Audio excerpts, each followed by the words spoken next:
Hi traders, welcome back to our channel. Green Arrows Trading Academy market analysis സെഷനിലേക്ക് സ്വാഗതം.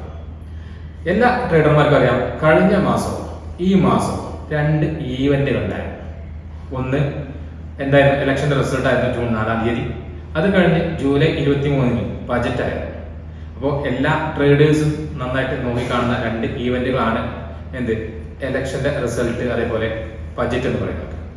ഈ രണ്ട് റിസൾട്ടുകൾ നമ്മുടെ ട്രേഡേഴ്സിനെ എങ്ങനെ ബാധിക്കുന്നു എന്നുള്ളത് എല്ലാവർക്കും അറിയാവുന്ന ഒരു കാര്യമാണ്.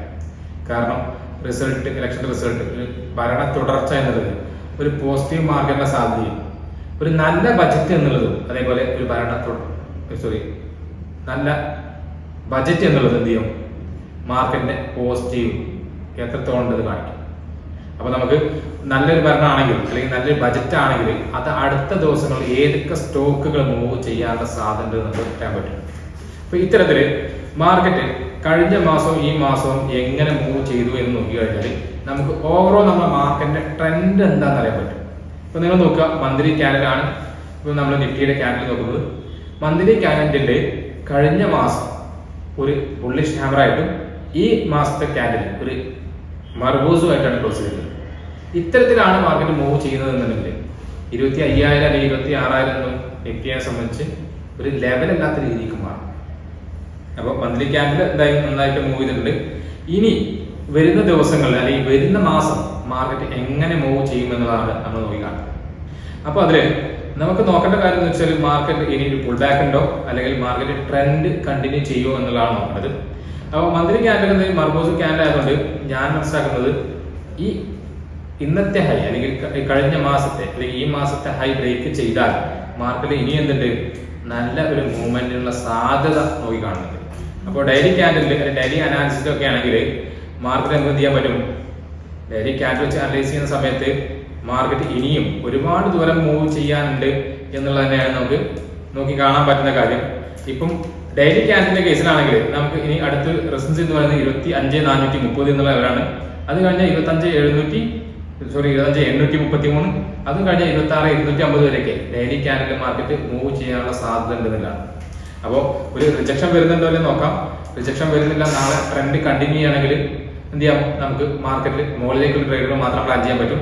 ഇന്നലെ മാർക്കറ്റിൽ നമ്മൾ പറഞ്ഞിട്ടുണ്ടായിരുന്നു 24,520 ബ്രേക്ക് ചെയ്ത് കഴിഞ്ഞാൽ നമുക്ക് നമ്മുടെ വ്യൂ ബുള്ളിഷ് ആണ് എന്നുള്ളത്. 24,520 മുകളിൽ മാർക്കറ്റ് ഒരു ക്യാൻഡിൽ ക്ലോസിംഗ് തന്നാൽ നമ്മുടെ വ്യൂ ബുള്ളിഷ് ആണ്. അതിന്റെ ഫസ്റ്റ് ടാർഗറ്റും സെക്കൻഡ് ടാർഗറ്റും നമ്മൾ പറഞ്ഞിട്ടുണ്ടായിരുന്നു.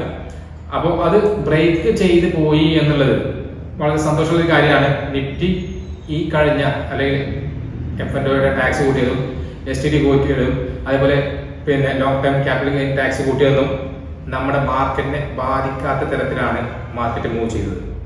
ഇനി നാളത്തെ മാർക്കറ്റ് നമ്മൾ നോക്കുകയാണെങ്കിൽ ഇന്നലത്തെ അല്ലെങ്കിൽ കഴിഞ്ഞ ദിവസത്തെ ഹൈ ബ്രേക്ക് ചെയ്ത് പോയി 24,850 എന്നുള്ള ലെവലിൽ ബ്രേക്ക് ചെയ്യുകയാണെങ്കിൽ മാർക്കറ്റ് എന്താണ്, ഞാനിപ്പോഴും ബുള്ളിഷ് ആണ്.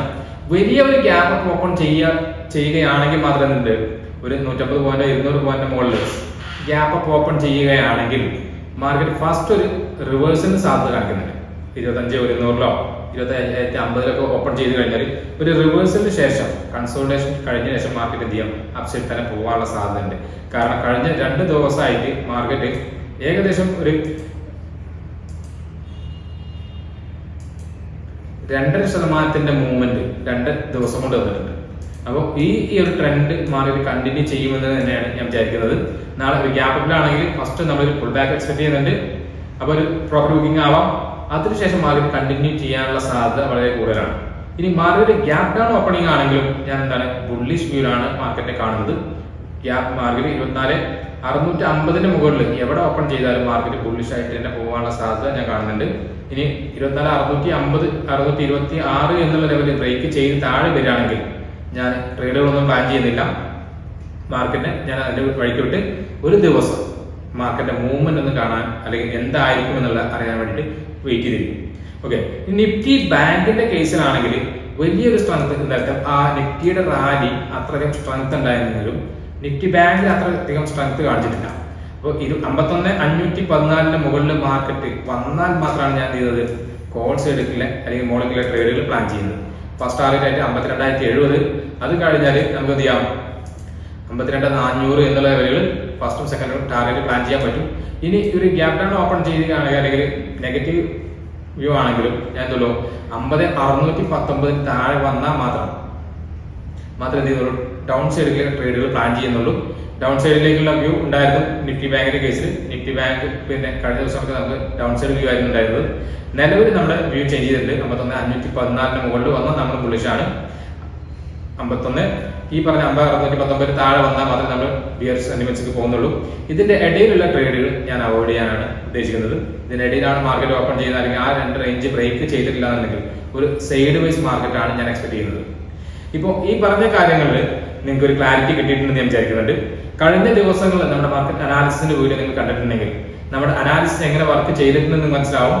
ഈ വീഡിയോയിൽ നിങ്ങൾക്ക് ഇഷ്ടപ്പെട്ടു അല്ലെങ്കിൽ ഉപകാരപ്പെട്ടു എന്ന് ഞാൻ വിചാരിക്കുന്നുണ്ട്. അങ്ങനെ ഇഷ്ടപ്പെട്ടിട്ടുണ്ടെങ്കിൽ നിങ്ങൾ ലൈക്ക് ചെയ്യുക, ഷെയർ ചെയ്യുക, സബ്സ്ക്രൈബ് ചെയ്യുക.